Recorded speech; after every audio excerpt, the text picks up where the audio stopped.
Good morning and welcome back to Almus Market Mornings. Last week saw tariff letters being the talk of the town, but this week markets would be closely looking at the inflation figures from the US on Tuesday and Wednesday, which would hint at the pass through of tariff related prices to consumers. This would also help determine the rate path. Largely, markets expect the Fed to cut in September, but a higher inflation reading may keep Fed on hold even amid the pressure on Chair Powell to cut rates. And for those who watch tennis, what a match between Sinner and Alcaraz. I also remain impressed with the fact that Sinner is the first player to beat Alcaraz in a Grand Slam final. It's an impressive feat, speaking volumes of the level these guys are playing at.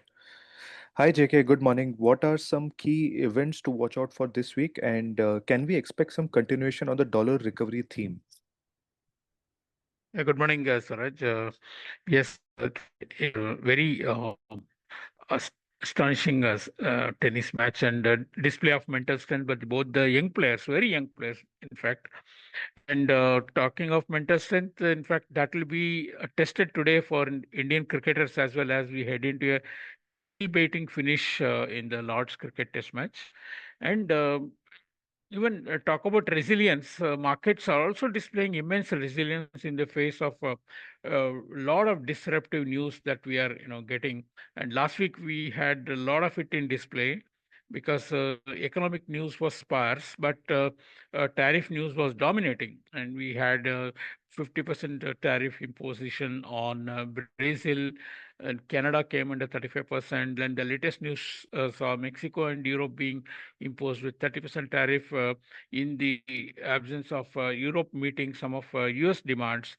And of course, Trump also hinting that most of the countries will now have a basic tariff between 15 to 20%, which is higher than the 10% that the market had assumed. But despite all this, you have the stock market and the dollar remaining stable, and no major disruptive move has been seen. Of course, we have seen the yields move up, particularly in the long end in the US, somewhat higher. And we have seen even the Japanese yields gap up today in response to these news. In Europe, there is a sense that, the economic data is not supportive of another rate cut there. The yields there are also inching up. So there is, if at all you have to point a market which is slightly looking like catching a trend, that is the bond market, because everywhere rates have been cut except in the US, and possibly these yields are going to catch up higher as and when we see the reflection of the tariff related price pressures in the inflation number that will be announced tomorrow in the US. There is a bit of higher number that is expected compared to last month, both in the core and in the headline number. So that probably will justify Powell's wait and watch attitude for the monetary policy. Yes, there has been fresh rumors, of course, circulating in the market over the weekend that Powell may be removed, or Powell may be resigning actually. And so that of course there is it's only a rumor, and but it was widely discussed in the social media. But I mean, at least going by the market reaction, it does look like that those are only rumors and no much substance to it. But there are other reports indicating that the Trump administration is preparing some ground on which they can actually remove Powell. But these are extreme events, and if they do happen, the entire independence of the monetary policy administration in the US will become questionable, and dollar can come under severe pressure as well. But as of now, we'll keep that aside because it's nothing official about it. Yes, coming back to inflation, yes, the yes, CPI and PPI tomorrow will be preceded by India's own inflation today, and India's inflation is going to come lower again, and possibly at 2.8%, and so that actually is justifying the dovish stance taken by the RBI in cutting rates by 0.5% and easing the liquidity position as well. Although they did shift the monetary policy stance to neutral, but they have actually done a lot to support growth. Talking of economic data, this week we also have the retail sales number from the US, which will be uh, closely looked at for how the consumption is getting impacted in the latest round of price pressures that's possibly working through the market. So so far we have not seen it in the numbers, inflation numbers, because of possibly the producers using the stockpiles for not passing on the new prices. So, but it is expected that it will be uh, happening in the coming days. So that will have an implication for U.S. interest rates.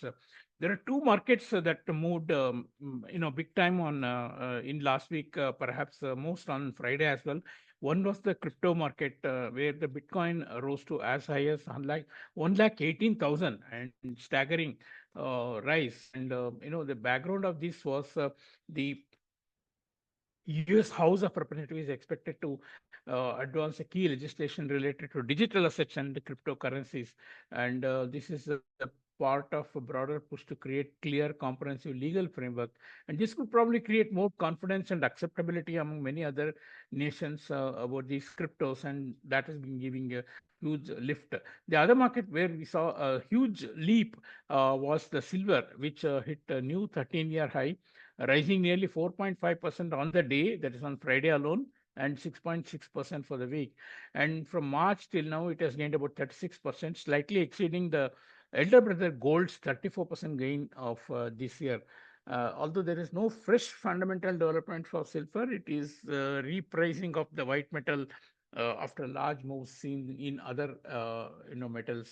So the near-term target looks to be 39.50, 40 being a psychological level can attract some selling.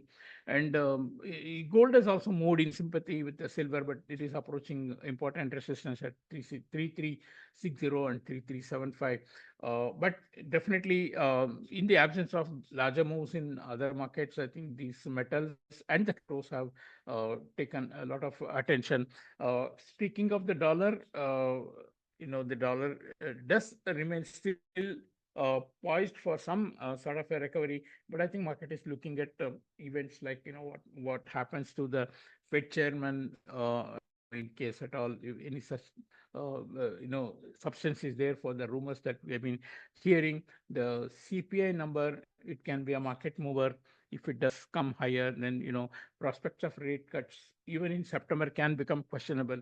Right now, it has moved from 90% probability to 75% probability. So a lot to look forward to in this month. Amid all this, rupee has remained in a range between 85-50, which is where we are seeing some good bids from PSU banks, and then of course IPO related flows, and even selling from PSU banks above 86 is also capping the market. So the market is being kept in this tight range until probably some new trigger comes about.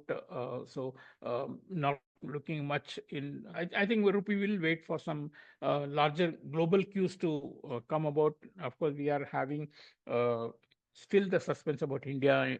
US mini trade deal, which was being talked about whole of last week, but it has not happened yet.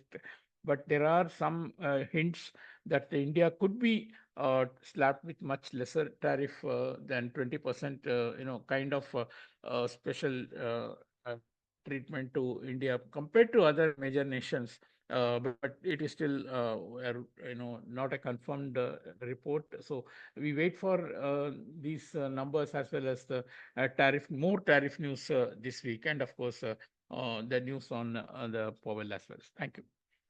Thank you, Jagan. I think you said it quite well at the start. Resilience seems to be the key theme, whether it is sports, markets, countries which are receiving tariff letters, or even Powell himself. Everybody seems to be showing a lot of resilience to such kind of pressures. But despite that, stocks remain stable. Currencies are also quite range bound.